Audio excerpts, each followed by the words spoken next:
Panorama group, जो सोचता है वो करता है। आपके अपने सपनों का आशियाना। तो देखिए, दूसरी विधानसभा सीट जिसका हम जिक्र करेंगे वो है झाझा की सीट। क्या खबर है झाझा की? देखिए, जमुई जिले में झाझा विधानसभा क्षेत्र है। और यदि हम 2020 के चुनाव को देखें, विधानसभा के चुनाव को, तो आप कह सकते हैं कि झाझा में झाझा को लेकर एनडीए फोल्ड में नीतीश कुमार की दादागिरी दिखी थी। दादागिरी दिखी हाँ, थी। नीतीश कुमार की दादागिरी दिखी थी जी। झाझा इस बात का प्रमाण है, क्योंकि 2015 में जब नीतीश कुमार महागठबंधन में थे, बिल्कुल, लालू और कांग्रेस के संग थे, जी, जी, तब भी झाझा सीट बीजेपी ने जीती थी। मतलब नीतीश के विरोध के बाद भी। और जीते कौन थे? रविंदर यादव, भारतीय जनता पार्टी के उम्मीदवार। लेकिन 2020 में नीतीश कुमार ने यह सीट ही बीजेपी से छीन ली।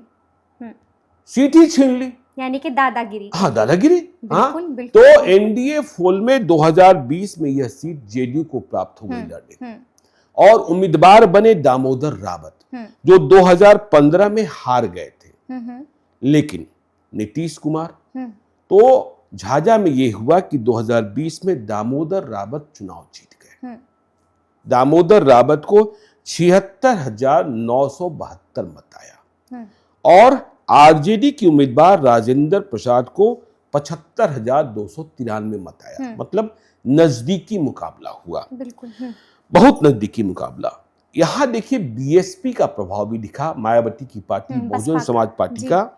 और विनोद यादव प्रत्याशी थे, उन्हें 13,479 मत मिले थे। रविंदर यादव निवर्तमान एमएलए, भाजपा वाले, जी जी जी, जो बेटिकट किए गए, सीट नहीं मिली, वह चले गए थे चिराग पासवान की पार्टी लोजपा में। हाँ। 2020 में क्या हो रहा था आपको पता ही है। तो यह रविंदर यादव लोजपा के प्रत्याशी हो गए। लेकिन वोट कितना आया? वोट आया मात्र 11,762। मात्र 11,000। 2015 में आप एमएलए थे, 2015 से 2020 जी। तो ये स्थिति रही। अब 2015 को भी समझ लीजिए। 2015 में हमने कहा ही कि नीतीश नहीं थे एनडीए में, फिर भी यह सीट बीजेपी किस मुश्किल में थी 2015 में, आप जान ही रहे हैं कि भाई बिहार में महागठबंधन की सरकार ही बन गई थी। रविंदर यादव तमाम विरोधों के बाद भी जीते थे 65,537 मत लाकर।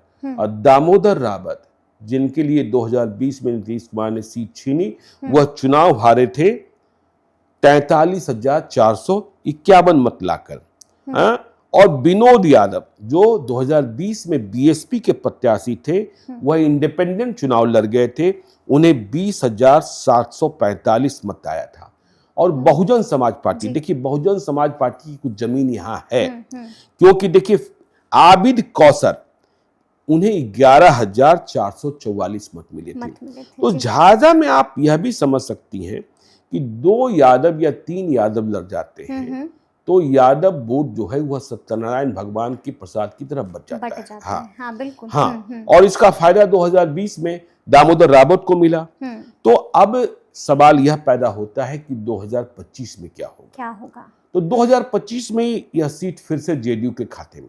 नीतीश कुमार मुख्यमंत्री है, उनके नेतृत्व में लड़ा जाना है, और अति पिछड़ी राजनीति करनी है नीतीश कुमार को। बात माननी पड़ेगी, सिटिंग सीट है, तो यह सीट तो जेडीयू ही लड़ेगी। अब लेकिन सवाल यह पैदा होता है कि आरजेडी से कौन लड़ेगा। तो आरजेडी से क्या राजेंद्र प्रसाद, लेकिन और भी कई चर्चा है, नामों की चर्चा है, जैसे डॉक्टर नीरज शाह है। अच्छा। यह बीजेपी छोड़कर आरजेडी में आए और लगातार सक्रिय हैं। फिर जो हमने एक्स एमएलए रविंदर यादव की बात करी 2015 वाले, उनके भतीजे गुड्डू यादव हैं। यह लोकसभा चुनाव के वक्त आरजेडी में शामिल हुए थे। लेकिन एक और चर्चा हो रही है कि जमुई में श्रेयसी सिंह के खिलाफ इस बार जयप्रकाश नारायण यादव के भाई विजय प्रकाश यादव को नहीं लड़ाया जाएगा। अच्छा। वहां उम्मीदवार आरजेडी का दूसरा होगा, रविंदर मंडल की चर्चा है, या अजय प्रताप सिंह की चर्चा है। तो ऐसे में कहा जा रहा है कि देखिए झाझा में आरजेडी से सबसे बड़ी दावेदारी जयप्रकाश नारायण यादव के परिवार की बन रही है। अब विजय प्रकाश या जयप्रकाश नारायण यादव के कोई बच्चे चुनाव लड़ेंगे तो यह स्थिति दिखाई पड़ रही है। जो इंडिपेंडेंट विनोद यादव दोनों चुनावों में दिखाई पड़े हैं, मतलब कभी बीएसपी से और कभी निर्दलीय, यह भी कोशिश कर रहे हैं। लेकिन झाझा का जब जिक्र करते हैं तो प्रगति मेहता पर भी ध्यान रखिए।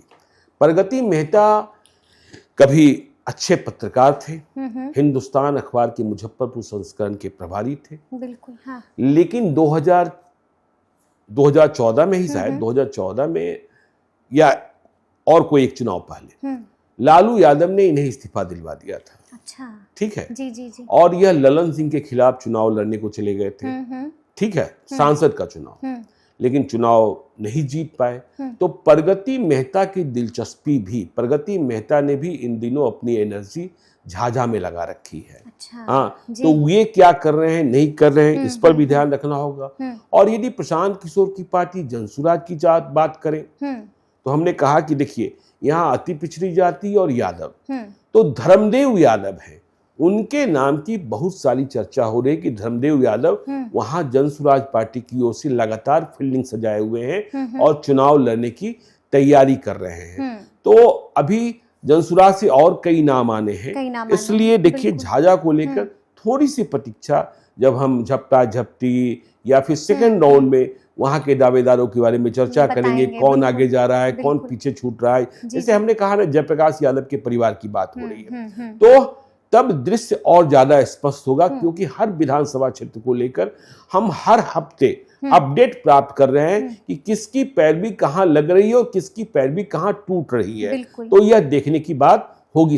बिल्कुल, यानी कि कहां पर एक्सेप्टेंस मिल रहा है और कहां पर रिजेक्शन मिल रहा है। बिल्कुल।